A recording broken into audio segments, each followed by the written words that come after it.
Hi hello welcome back to my channel. ಇವತ್ತು ನಮ್ಮ ಚಾನಲಲ್ಲಿ ಪುಳಿಯೋಗರೆ ಮಾಡೋದು ಹೇಗೆ ಅಂತ ತೋರಿಸ್ತಾ ಇದ್ದೀನಿ. ಅದಕ್ಕೂ ಮುಂಚೆ ನೀವು ನಮ್ಮ ಚಾನಲ್ನ ಲೈಕ್ ಮಾಡಿ, ಶೇರ್ ಮಾಡಿ, ಸಬ್ಸ್ಕ್ರೈಬ್ ಮಾಡಿ. ಇವತ್ತು ಪುಳಿಯೋಗರೆ ಏನಿದು, ಪುಳಿಯೋಗರೆ ಏನು ಸ್ಪೆಷಲ್ಲು ಅಂತ ಕೇಳ್ಬೋದು. ಇದು ಪುಳಿಯೋಗರೆ ಆ್ಯಕ್ಚುಲಿ ನಾನು ಅಯ್ಯಂಗಾರ್, MTR ಈ ಥರ ಈಸ್ಟರ್ನ್ ಈ ಥರ ಎಲ್ಲ ಪೌಡ್ರ್ ತಗೊಂಡು ಮಾಡ್ತಾಯಿಲ್ಲ, ಇದು ಬೇರೆಯೇ ಪುಡಿ ಇದು. ಸೊ ಇದನ್ನು ಮಾಡೋದು ಹೇಗೆ ಅಂತ ನೋಡೋಣ ಬನ್ನಿ. ಈಗ ಇಲ್ಲಿ ಒಂದು ನಿಂಬೆಹಣ್ಣು ಗಾತ್ರದಷ್ಟು ನಾನು ಹುಣಸೆ ಹಣ್ಣು ತೊಗೊಂಡಿದ್ದೀನಿ. ಅದನ್ನು ನೀರಲ್ಲಿ ಹಾಕಿ ನೆನೆಸಿ ನೆನೆಯೋಕ್ಕೆ ಇಡ್ತಾ ಇದ್ದೀನಿ. ಆಮೇಲೆ ಇದನ್ನು ಸ್ವಲ್ಪ ಕಿವುಚಿದ್ರೆ ಅದ್ರದ್ದು ಹುಣಸೆ ಹಣ್ಣು ರಸ ಬಿಡುತ್ತೆ. ಆಮೇಲೆ ಇಲ್ಲಿ ನಾನು ಸ್ವಲ್ಪ ಕೊಬ್ಬರಿ ತೊಗೊಂಡಿದ್ದೀನಿ. ಈ ಕೊಬ್ಬರಿನ ನಾನು ತುರಿದಿಟ್ಕೊಂಡಿದ್ದೆ. ತುರಿದಿರೋದನ್ನು ಹಾಕ್ಬೋದು, ಬಟ್ ನಾನು ತುರಿದಿರೋದು ಹಾಕಲ್ಲ, ರುಬ್ಬಿ ಹಾಕ್ತೀನಿ. ಈಗ ಒಂದು 4 ಟೇಬಲ್ ಸ್ಪೂನ್ ಎಣ್ಣೆ ಹಾಕಿದ್ದೀನಿ. ಅದಕ್ಕೆ ಒಂದು 3 ಟೇಬಲ್ ಸ್ಪೂನ್ ಆಗೋಷ್ಟು ಕಡಲೆಬೀಜ ಹಾಕ್ತಾಯಿದ್ದೀನಿ. ಈ ಕಡಲೆಬೀಜನ ಲೋ ಫ್ಲೇಮಲ್ಲಿ ಕ್ಲೀನಾಗಿ ಹುರ್ಕೋಬೇಕು. ಲೋ ಫ್ಲೇಮಲ್ಲಿ ಹುರಿಯೋದ್ರಿಂದ ಕಡಲೆಬೀಜ ಲಾಂಗ್ ಲಾಸ್ಟಿಂಗಾಗಿ ಕಟಮ್ ಅಂತ ಇರುತ್ತೆ. ನಾವು ಉರಿ ಜಾಸ್ತಿ ಇಟ್ಬಿಟ್ಟು ಹುರಿದ್ರೆ ಅದು ಚೆನ್ನಾಗಿ ಇರಲ್ಲ, ಬೇಗ ಮೆತ್ತಗಾಗ್ಬಿಡುತ್ತೆ. ಸೊ ಹಾಗಾಗಿ ನೋಡಿಕೊಂಡು ಹುರ್ಕೊಬೇಕು. ಇದು ಒಂದು ಸ್ವಲ್ಪ ಕೆಂಪು ಬಣ್ಣ ಬಂದರೆ ಸಾಕಾಗುತ್ತೆ. ಆ್ಯಕ್ಚುಲಿ ವಿಡಿಯೋ ಮಾಡೋಕ್ಕೆ ಅಂತ ಸ್ಟಾರ್ಟ್ ಮಾಡಿದ ತಕ್ಷಣ ಕರೆಂಟ್ ಹೊರ್ಟೋಯ್ತು. ಸೊ ಹಾಗಾಗಿ ನಾನು ಇನ್ನೂ ಒಂದು ಮೊಬೈಲ್ದು ಟಾರ್ಚ್ ಲೈಟ್ನ ಆನ್ ಮಾಡಿಕೊಂಡು ಅದರಲ್ಲಿ ಅಡುಗೆ ಮಾಡ್ತಾಯಿದ್ದೀನಿ. ಆಮೇಲೆ ಸಡನ್ನಾಗಿ ಕರೆಂಟ್ ಬಂತು ನೋಡಿ. ಈಗ ಅದನ್ನು ಕಡಲೆಬೀಜ ತೆಗೆದೆ. ಈಗ ಒಂದು 2 ಸ್ಪೂನಷ್ಟು ಸಾಸಿವೆ ಹಾಕ್ತಾಯಿದ್ದೀನಿ. ಸಾಸಿವೆ ಚಟಪಟ ಅಂತ ಆದರೆ ಸಾಕಾಗುತ್ತೆ.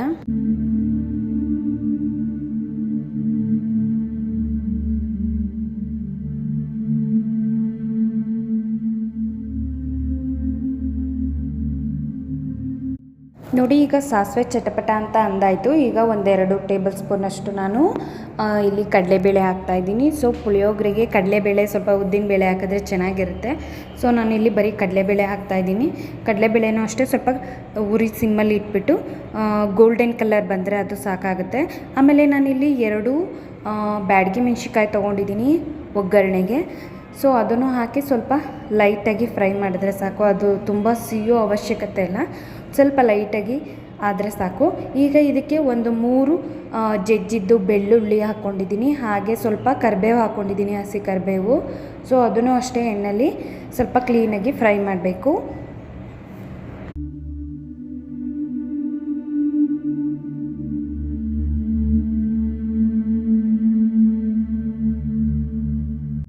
ನೋಡಿ, ಇಷ್ಟು ಫ್ರೈ ಆದರೆ ಸಾಕಾಗುತ್ತೆ. ನೋಡಿ, ಇದು BNR ಪುಳಿಯೋಗರೆ ಅಂತ. ಇದು ನಾನು ಆ್ಯಕ್ಚುಲಿ ಮೇಲ್ಕೋಟೆ ಸೈಡ್ ಹೋಗೋರ ಹತ್ರ ತರಿಸಿದ್ದು. ಸೊ ಪುಡಿ ಮಾತ್ರ ಸಖತ್ತಾಗಿರುತ್ತೆ. ನೋಡಿ, ಪುಡಿನೂ ಕೂಡ ಎಷ್ಟು ಕಲರ್ಫುಲ್ಲಾಗಿದೆ, ಸೊ ಡಾರ್ಕಾಗೇ ಇದೆ. ಇದನ್ನು ಒಂದು 4-5 ಟೇಬಲ್ ಸ್ಪೂನ್ ಹಾಕ್ಬಿಟ್ಟು ಎಣ್ಣೆಲಿ ಸ್ವಲ್ಪ ಲೈಟಾಗಿ ಫ್ರೈ ಮಾಡ್ತೀನಿ. ಯಾಕೆಂದರೆ ಅದು ಅವರು ಏನು ಡ್ರೈ ಇಂಗ್ರೀಡಿಯೆಂಟ್ಸ್ ಅಲ್ವಾ, ಸೊ ಎಣ್ಣೆಲಿ ಹುರಿದಿರ್ತಾರೋ ಇಲ್ವೋ, ಹಾಗೆ ಹುರಿದಿರ್ತಾರೋ ಇಲ್ವೋ. ಸೊ ಹಾಗಾಗಿ ಒಂದು ಸ್ವಲ್ಪ ನಾನು ಹುರ್ಕೊಳ್ಳೋದ್ರಿಂದ ಒಂದು ಸ್ವಲ್ಪ ಹಸಿ ಸ್ಮೆಲ್ ಏನಾದರೂ ಇದ್ದರೆ ಹೋಗುತ್ತೆ. ನೋಡಿ, ಈಗ ಇದಕ್ಕೆ ನಾನು ಆಗಲೇ ನೆನೆಸಿಟ್ಟಿದ್ದ ಹುಣಸೆ ಹಣ್ಣಿನ ರಸನ ಕಿವುಚಿಟ್ಟಿದ್ದೆ. ಸೊ ಅದು ಫುಲ್ಲು ಒಂದು ಸ್ವಲ್ಪ ಗಟ್ಟಿ ಇದ್ರೇ ಚೆಂದ. ಸೊ ಅದನ್ನು ಹಾಕ್ಕೋತಾ ಇದ್ದೀನಿ.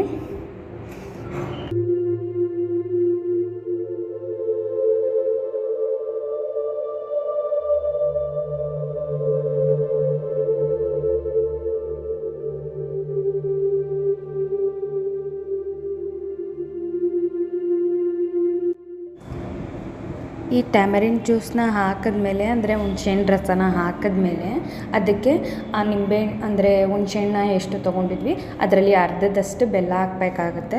ಸೊ ಆವಾಗ ಸ್ವೀಟು, ಹುಳಿ, ಖಾರ ಕರೆಕ್ಟ್ ಆಗುತ್ತೆ. ಇಲ್ಲ ನೀವು ಹುಣಸೆಹಣ್ಣು ಏನು ತೊಗೊಂಡಿದ್ವಿ ಅದರಷ್ಟು ಹಾಕ್ಬೋದು, ಸ್ವಲ್ಪ ಸ್ವೀಟ್ ಆಗಿಬಿಡುತ್ತೆ. ಸೊ ಅದೆರಡು ಸಮ ಇರಬೇಕಂದ್ರೆ ಸ್ವಲ್ಪ ಕಮ್ಮಿನೇ ಹಾಕಬೇಕು. ಸೊ ಇದು ಒಂದು ಸ್ವಲ್ಪ ಲೈಟಾಗಿ ಕುದ್ದಾದಮೇಲೆ ನೋಡಿ ಬೆಲ್ಲ ಹಾಕ್ತಾಯಿದ್ದೀನಿ.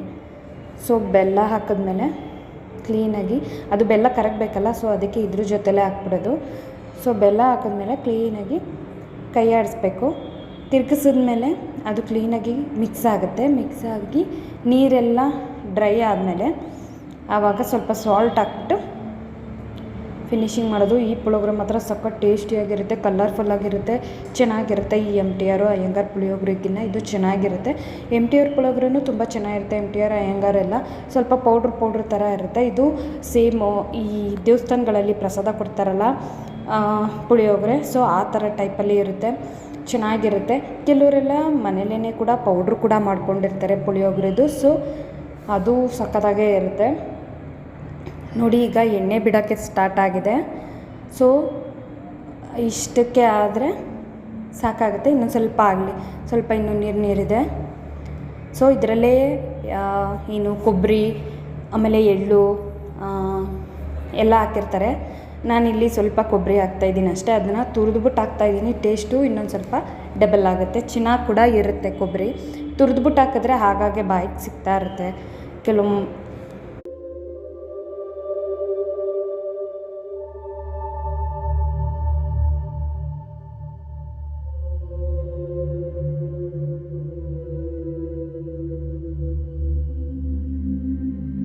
ಎಣ್ಣೆ ಬಿಡೋಕ್ಕೆ ಸ್ಟಾರ್ಟ್ ಆದಮೇಲೆ ಅಲ್ಲಿಗೆ ಗೊಜ್ಜು ರೆಡಿ ಆಗಿದೆ ಅಂತ. ಈಗ ಇದಕ್ಕೆ ರುಚಿಗೆ ತಕ್ಕಷ್ಟು ಉಪ್ಪನ್ನು ಹಾಕಿ ನಾನು ಆಮೇಲೆ ಸ್ವಲ್ಪ ಕೊತ್ತಂಬರಿ ಸೊಪ್ಪನ್ನ ಹಾಕಿ ಫೈನಲಾಗಿ ಗೊಜ್ಜನ್ನ ರೆಡಿ ಮಾಡಿದ್ದೀನಿ. ಈಗ ಇದನ್ನು ಬಿಸಿ ಬಿಸಿ ಅನ್ನಕ್ಕೆ ಕಲಸಿ ತಿಂತಾಯಿದ್ರೆ ಹೆಂಗಿರುತ್ತೆ ಅಂದರೆ ಮಜಾ ಸಕ್ಕತ್ತಾಗಿರುತ್ತೆ ನೋಡಿ. ಈಗ ಇದಕ್ಕೆ ಸ್ವಲ್ಪ ಕೊತ್ತಂಬರಿ ಸೊಪ್ಪನ್ನ ಹಾಕಿ ಆಫ್ ಮಾಡಿಬಿಡ್ತೀನಿ, ಗ್ಯಾಸ್ ಆಫ್ ಮಾಡಿಬಿಡ್ತೀನಿ. ಸೊ ಆಮೇಲೆ ಕೊತ್ತಂಬರಿ ಸೊಪ್ಪು ಹಾಕಬೇಕು. ಅದಾದಮೇಲೆ ಆ ಬಿಸಿಲೇ ಸುಮ್ಮನೆ ಅದು ಒಂದು ಈ ಥರ ಫ್ರೈ ಮಾಡಿದ್ರೆ ಸಾಕು. ಇದನ್ನು ಈಗ ಬಿಸಿ ಅನ್ನಕ್ಕೆ ಕಲಸಿ ತೋರಿಸ್ತೀನಿ ಹೇಗಿತ್ತು ಅಂತ ನೋಡಿ. ಈ ಥರ ಬಂದಿತ್ತು ಗೊಜ್ಜು, ಸಖತ್ತು ಕಲರ್ಫುಲ್ಲಾಗಿ ಸಖತ್ತಾಗಿತ್ತು ಪುಳಿಯೋಗರೆ ಮಾತ್ರ.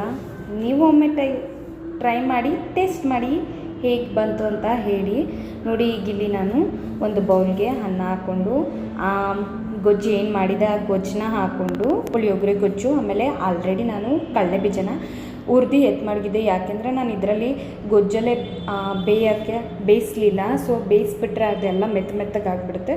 ಸೊ ಹಾಗೆ ನಾನು ಅದನ್ನು ಮಡಗಿದ್ದೆ. ಸೊ ಈ ಥರ ಅನ್ನ ಕಲಿಸ್ತೀನಲ್ವ, ಆವಾಗ ಏನಿದೆ ಕಡಲೆ ಬೀಜನ ಅದನ್ನು ಹಾಕಿಬಿಟ್ಟು ಕಲಿಸಿದ್ರೆ ಮಧ್ಯ ತಿನ್ನಬೇಕಾದ್ರೆ ಅದಿನ್ನೂ ಫುಲ್ ಡ್ರೈ ಆಗಿ ಕಟುಮ್ ಅಂತ ಇರುತ್ತೆ, ಚೆನ್ನಾಗಿರುತ್ತೆ, ಕುರುಕುರು ಅಂತ.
ನೋಡಿ ಈಗ ಇದು ಕಲಸಾಯಿತು. ಕಲಸಿದ್ಮೇಲೆ ಈ ಥರ ಬಂದಿತ್ತು ಪುಳಿಯೋಗರೆ, ಸಖತ್ತಾಗಿತ್ತು. ಟೇಸ್ಟ್ ವೈಸ್ ಮಾತ್ರ ಸಖತ್ತಾಗಿತ್ತು. ದೇವಸ್ಥಾನದಲ್ಲಿ ಕೊಡ್ತಾರಲ್ಲ ಪುಳಿಯೋಗರೆ, ವಾವ್, ಆ ಥರನೇ ಟೇಸ್ಟ್ ಇತ್ತು, ಅಮೇಝಿಂಗ್ ಆಗಿತ್ತು, ತುಂಬಾ ಇಷ್ಟ ಆಯಿತು.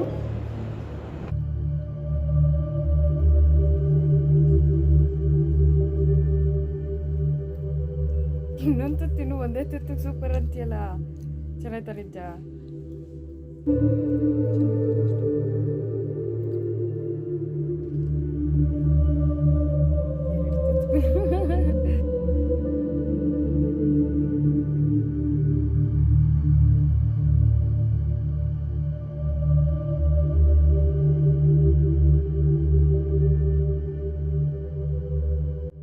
ನಿಮಗೆ ಯಾರಿಗೆಲ್ಲ ಇಷ್ಟ ಈ ಥರ ದೇವಸ್ಥಾನದ ಸ್ಟೈಲ್ ಪುಳಿಯೋಗರೆ, ನೀವು ಥ್ಯಾಂಕ್ ಯು ಸೋ ಮಚ್.